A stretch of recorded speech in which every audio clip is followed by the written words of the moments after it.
Hello, my dear friends. I'm Kaur from Learn English with Kaur, and welcome back to my channel. And today I'm here with you with my another new video that is related to that how I had practiced English. How did I practice, and who helped me to learn this language, and what kind of sources I have used to learn this language.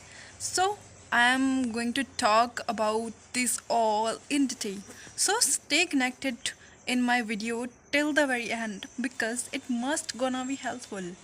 Okay guys, so stay connected. So guys, when I was a beginner, when I just started learning English, when I just started to get to know about English, so firstly I was totally unaware about the value of English. Okay guys, I didn't know the value of English, that how important this language is. I was unaware, but after some time I realized that after watching a lot of videos on YouTube which were totally in English, and I watched them and I realized that I couldn't understand all of those videos in English properly. Why? Because I was not good in English. Okay, guys, I couldn't understand English at that time properly. So that is why I realized that I should learn English. English is the most important language these days. I have to learn that. Why? Because if I would talk about that, if I want to get any kind of job in any renowned company, so firstly I have to get to know about the English. English is the most important language for getting any job.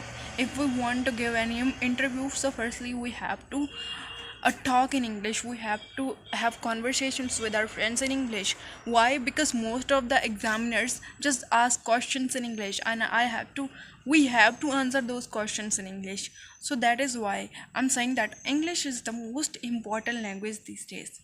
So guys, मैं यही बताना चाहती हूँ कि English आज के युग में तो बहुत ज़्यादा इम्पोर्टेंट है। आज के समय में इंग्लिश एक इतनी ज़्यादा इम्पोर्टेंट लैंग्वेज बन चुकी है जिसके बिना कोई भी जॉब पाना बहुत ही ज़्यादा मुश्किल है। तो इंग्लिश को तो लर्न करना ही पड़ेगा।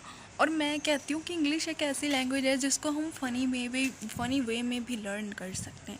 ओके गाइज़, एंड इंग्लिश एक ऐसी लैंग्वेज है जिसमें हम चीज़ों को कई तरीक़ों से इंटरेस्टिंग वेज़ में इस चीज़ को लर्न कर सकते हैं। सो गाइज़, आप इंग्लिश को बहुत ही आसान तरीक़ों से लर्न कर सकते हो। Firstly when I was beginner, जब मैं बिगनर थी, when I just started learning English, so at that time I didn't have proper sources to learn English. Okay guys, तो जब मैं बिगनर थी इंग्लिश लर्न करने में, मेरे पास कोई प्रॉपर सोर्सेज नहीं थी। मुझे नहीं पता था कि कौन से ग्रामर के रूल्स अच्छे से लर्न करने हैं, क्या टेंसेस ज़्यादा इंपॉर्टेंट है या मॉडल्स ज़्यादा इंपॉर्टेंट है, क्या मुझे स्पीकिंग पहले करनी सीखनी चाहिए या फिर सिर्फ मुझे लिखने पर ध्यान देना चाहिए, इंग्लिश को जस्ट लिखना सीखना चाहिए। तो मेरे माइंड में इतने ज़्यादा सवाल थे ना जिनके आंसर मेरे पास बिल्कुल नहीं थे। सो गाइज़, मैंने यूट्यूब पर इतनी ज़्यादा वीडियोस देखी ना इंग्लिश के रिलेटेड, बहुत ज़्यादा। कुछ हिंदी में थी, कुछ नेटिव स्पीकर्स की थी। इतनी ज़्यादा वीडियोस देख ली कि मेरे माइंड में सवाल कम होने की जगह और बढ़ते गए। ठीक है guys, but after some days I got one video. Okay, मुझे एक वीडियो मिली और उस वीडियो में एक चीज़ बताई गई थी, तरीका बताया गया कि इंग्लिश को हम लर्न कैसे कर सकते हैं। और ये चीज़ मैंने ना मोस्टली इंग्लिश स्पीकर से सुनी है। तो मैंने इस चीज़ पर गौर किया, और वो क्या है? प्रैक्टिस, स्पीकिंग की प्रैक्टिस। उन सर ने बता रखा था कि अगर हमें इंग्लिश को सीखना है तो हमें स्पीकिंग की प्रैक्टिस करनी होगी, स्पीकिंग करते रहना होगा। फिर चाहे हम गलत बोल रहे हैं, whether we are talking it in a wrong way or in a right way, but we have to practice. Okay guys, चाहे हम सही बोल रहे हैं इसको, चाहे हम गलत बोल रहे हैं, बट हमें इंग्लिश को बोलना सीखना ही सीखना है। पहले हम गलतियाँ करेंगे, ये मतलब एक पॉसिबल सी सिचुएशन है कि हाँ, हम गलतियाँ करेंगे। कोई भी चीज़ है, अगर हम उसको अकेले लर्न कर रहे हैं, हमारे पास कोई गाइडर नहीं है, हमारे पास अच्छी गाइडेंस ही नहीं है, तो पहले तो हम गलतियाँ करेंगे ही ना। बट जो गिरता है वही गिर कर सवार होता है। तो गाइज़, पहले गिरना सीखिए, उसके बाद ही आप खड़े हो पाएंगे। इसलिए मैं कहती हूँ कि प्रैक्टिस करनी सीखिए, पहले गलत बोलना ही सीखिए, बट आप सीखिए तो सही ना। जब तक सीखोगे नहीं तो बहुत सारी वीडियोस देखी ओके, और एक वीडियो में कहा गया और उसमें यही चीज़ की बार बार बातें हो रही थी कि प्रैक्टिस प्रैक्टिस प्रैक्टिस, और प्रैक्टिस के भी तरीके बताए कि कैसे प्रैक्टिस करनी है, कैसे कि पहले तो शेडोइंग करना सीखो। अभी शेडोइंग क्या होता है? शेडोइंग मीन्स कि हमारे सामने कोई भी इंग्लिश की रिलेटेड वीडियो चल रही है और वो इंग्लिश में बोल रहे हैं, हमें बस उनको कॉपी करना है। जो सबटाइटल्स होते हैं, सबटाइटल्स को हमें कॉपी करना है। जो कुछ भी बोल रहे हैं उन लाइंस को हमें कॉपी कर कर बोलना है। पहले वीडियो को सुनो, एक लाइन सुनी, उसके बाद उस लाइन को रिपीट करना है। वीडियो को पॉज कर दो, उसको रिपीट करो, पॉज करो रिपीट करो, पॉज करो रिपीट करो, ऐसे बोलते जाना है। कम से कम 20 मिनट तक आपको ये प्रैक्टिस करनी ही करनी है अपने डेली बेसिस पे। आपकी ये आदत बन जानी चाहिए 21 दिनों में। 21 दिन अगर आप किसी भी चीज़ को लगातार करते हो तो आपकी ये आदत बन ही जाएगी। ये साइंटिफिकली प्रूवन है कि अगर हम किसी भी चीज़ को 21 दिन तक करते हैं तो हमें उस चीज़ की आदत लग जाती है।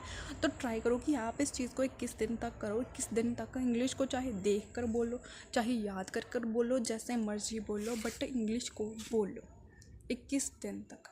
एंड आई एम 100% श्योर कि आपकी इंग्लिश में सुधार आएगा ही आएगा, बट आपको अपने एफर्ट्स पुट करने होंगे। और गाइज, जब मैं बिगनर थी, when I was beginner, I got to know about one application that is हाईब्रो।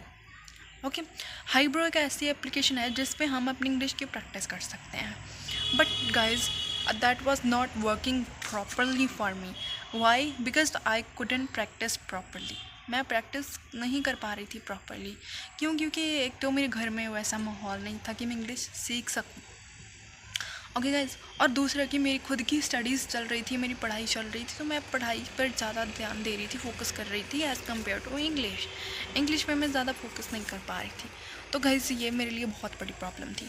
और सेकंड थिंग कि I didn't have good environment to learn English. Environment अच्छा नहीं था मेरे लिए इंग्लिश लर्न करने का।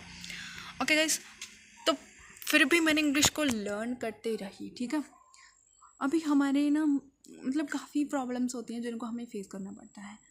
बट गाइस, मैंने उस चीज़ को फॉलो किया है कि प्रैक्टिस मैंने कभी नहीं छोड़ी है। मैंने इंग्लिश की बहुत सारी किताबें खरीदी, बट हाँ, मुझे याद नहीं हुआ पहली बार में कुछ भी। बट हाँ, मैंने उनको ऊंची ऊंची बोलना शुरू कर दिया इंग्लिश की बुक्स को। कोई भी एक पेज मैं ले लेती रोज़ की तरह, ठीक है, और उसको मैं इंग्लिश में ऊंची ऊंची बोलती थी। इंग्लिश में तो होता ही था, बट उसको ऊंची ऊंची बोलना था। उससे क्या होता है कि हमारे वोकल सेक्शन पर वर्क होने लगता है। That would work on our vocal section. Okay guys, तो इससे क्या होगा कि आपकी प्रोनाउंसिएशन में सुधार आ गया। आपको पता चलेगा कि इंग्लिश के वर्ड्स को कैसे प्रोनाउंस करना है। ओके गाइज, देन मैंने हाईब्रो एप्लीकेशन स्टार्ट कर दी यूज़ करनी। और हाईब्रो एप्लीकेशन पे हम अपनी कॉन्वर्सेशंस को अच्छे से बोल सकते हैं, अच्छे से हम पता कर सकते हैं कि कैसे बोलना है, कैसे किसी के साथ कन्वर्सेशन करनी है, और अपनी इंग्लिश को अच्छे तरीके से इम्प्रूव कर सकते हैं।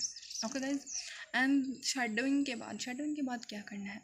और उन्होंने बताया कि हमें मतलब क्या है कि कोई भी पिक्चर है और उस पिक्चर को हमें डिस्क्राइब करना है, वो भी इंग्लिश में। बट वो जो डिस्क्राइब कर रहे थे ना, वो सीधा ही सेंटेंसेस में डिस्क्राइब कर रहे थे, कोई मतलब हिंट नहीं दे रहे थे कि पहले ये वर्ड होना चाहिए, उसके बाद फिर सेंटेंस बना लो, ये कर लो। तो वो चीज़ मैंने खुद से मतलब बनाई कि हाँ, मैं इस पिक्चर को ऐसे डिस्क्राइब करा करूँगी। मैं कोई भी पिक्चर लेने लगी है ना, गूगल से उठा लेती थी।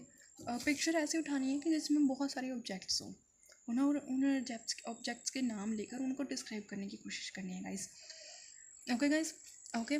देन मैं जैसे कि मैं काफ़ी वीडियोस में एग्जांपल भी दे चुकी हूँ कि पिक्चर को कैसे डिस्क्राइब करना है।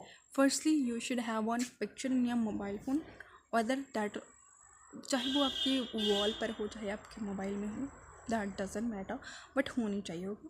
जैसे कि एक प्लेग्राउंड है, उसमें बच्चे खेल रहे हैं। पहला हमारा वर्ड हो गया प्लेग्राउंड, सेकंड हो गया बच्चे, थर्ड हो गया फुटबॉल, क्योंकि वो फुटबॉल खेल रहे हैं, और फोर्थ वर्ड हो गया हमारा पेरेंट्स, जो कि बच्चों के वहाँ पर बच्चों को देख रहे हैं बैठकर स्टेडियम पर। ठीक है, उसके बाद ग्रास भी है वहाँ पर। 5 वर्ड्स हो गए। अभी इन्हीं 5 वर्ड्स को लेकर हमें सेंटेंस बनाना है। Okay, there is a grass, first sentence.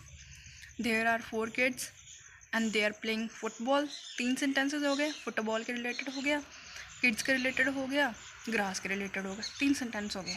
अभी चौथा sentence, and all of the parents of that children were watching them. या आर वॉचिंग दैम, मतलब जो सभी बच्चों के पेरेंट्स हैं वो अपने बच्चों को खेलते हुए देख रहे हैं। चौथा सेंटेंस हो गया। ऐसे क्या होगा कि हमें वर्ड्स भी मिल गए, हमने सेंटेंस भी बना लिए। तो गाइस ऐसे आप अपनी इंग्लिश को इम्प्रूव कर सकते हो, पर आपको अपने एफर्ट्स पुट करने ही पड़ेंगे। Try to practice as much as you can guys. So that's all for today, guys. And if you liked my video, please like my video and subscribe my channel and share it as much as you can.